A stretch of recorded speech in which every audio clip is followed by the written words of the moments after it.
Here's how to fix your video darkening when you add a transparent clip in DaVinci Resolve. Let's get into the method.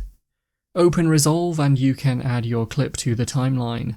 If the rest of the timeline darkens below the transparent clip or layer, there should be one quick fix to solve it. First, in the Edit tab, move the playhead over the clip you're testing so that we know if the fix worked, and then right-click on the transparent clip in the timeline and select Clip Attributes from the list. In the new window, look for the Alpha Mode option and click on the drop-down menu next to this and set it to Straight. It might have been set to Pre-Multiplied. With it set to Straight, click on OK in the bottom right, and hopefully this should have fixed the darkened clip behind it, and it will now look normal. If that didn't work, I'd recommend checking the export settings of your transparent clip, as it's possible this is not fully transparent.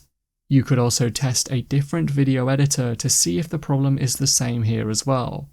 That's how to fix your video darkening when you add a transparent clip in DaVinci Resolve. If you found the video helpful, remember to leave a like and feel free to subscribe for more. Check out the videos coming up right now, you might find these helpful too.